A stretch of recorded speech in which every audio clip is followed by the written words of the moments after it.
International जो coordinate committee है, interstate coordinate committee है, उसको लेकर के भी चर्चा हुई है।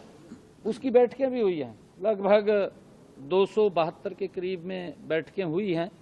और हमने कहा है कि इसको समय समय के ऊपर एक बड़ी बैठक का भी ऑर्गेनाइज होनी चाहिए, क्योंकि उसके अंदर सीएम स्तर के जो राज्यों के हमारे मुख्यमंत्री हैं वो भी उसके अंदर शामिल हों, और अलग अलग जहाँ जहाँ पर भी वो बैठक रखनी है उसके ऊपर चर्चा विचार करके, ताकि इस नशे के ऊपर काबू पाया जा सके। और ऐसे लोग, हमने ये भी कहा है कि नशा जहाँ से चलता है, जहाँ तक पहुँचता है और बीच में जहाँ वो रुकता है, उस सब को चिन्हित करके उसके खिलाफ सख्त कार्रवाई करें, ताकि युवाओं को इस बढ़ती हुई प्रवृत्ति से रोका जा सके, उनको बचाया जा सके। सीएम साहब, कल अरविंद केजरीवाल दिल्ली में जाट आरक्षण की बात कर रहे थे, आज उन पर पूर्वांचलियों का अपमान करने को लेकर के आरोप लगाया। किस तरीके से देख रहे हैं केजरीवाल के इन बयानों को चुनावी माहौल में? देखिए, क्योंकि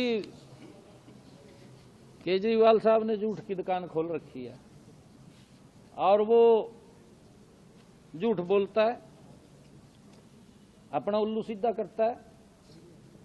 जो व्यक्ति ने ये संकल्प लिया था कि मैं प्रदेश के, दिल्ली के प्रदेश के लोगों की सेवा करूंगा, वो प्रदेश के लोग तो छूट गए, अपनी सेवा कर ली। आपके सामने यार, दिल्ली के लोगों को भी मालूम है कि अपने उसमें लगा हुआ है, और अब उसको लगने लगा है कि अब दिल्ली के लोग मुझे घास नहीं डालेंगे। अब वो कभी कांग्रेस की तरफ देखता है, जिसको गालियां देता था, उसकी तरफ देख रहा है कि मैं शायद उसके साथ मिलकर के कहीं ना कहीं दोबारा फिर सत्ता के अंदर आ जाऊं। परंतु जिस प्रकार का उनका शासनकाल रहा है, जो उन्होंने वायदे किए थे, एक भी वादे के ऊपर वो पूरा नहीं उतरा और उल्टा लोगों को प्रताड़ित किया। झूठे वायदे करके लोगों का वोट लेने का उसने काम किया, इससे अलग कुछ नहीं। अब लोग समझ चुके हैं। सर, जिस तरीके से लोकसभा चुनाव में इनका गठबंधन हुआ था, इंडिया गठबंधन, अब जो ये गठबंधन है वो दिल्ली चुनाव में बिखरा हुआ नजर आ रहा है।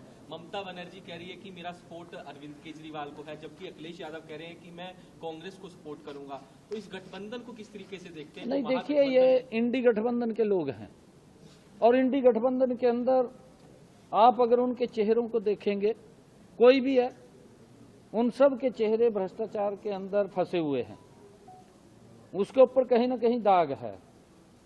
फिर इनको शर्म तो इस बात की आती नहीं किसके साथ समझौता करना है, किसके नहीं करना, क्योंकि इन्हीं के ही इंडी गठबंधन के लोग जब सारे एक ही परिवार के लोग हैं, एक ही थैली के चट्टे बट्टे हैं, फिर शर्म किससे है?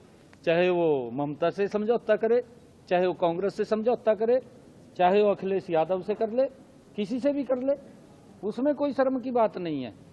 ये इनका, क्योंकि ये अपने आप को बचाने के लिए समझौते कर रहे हैं। बहुत बहुत धन्यवाद। और मेरा आग्रह आप लोगों से ये है, सभी, क्योंकि मीडिया आज इस बहुत ही महत्वपूर्ण मुद्दे के ऊपर आज चर्चा हुई थी, आपराधिक गतिविधियों को लेकर के, मीडिया कर्मियों से ये आग्रह है कि जो इस प्रकार के लोग हैं उनकी कभी भी फोटो मत दिखाइए। उससे आपको भी बचना चाहिए, ऐसे लोगों की फोटो मत दिखाइए, क्योंकि आजकल सोशल मीडिया के ऊपर हमारे नए नए युवा हैं, वो प्रभावित होते हैं, वो भी, क्योंकि रास्ता दिखता है उनको। सर, हमने उन युवाओं को बचाना है। सर,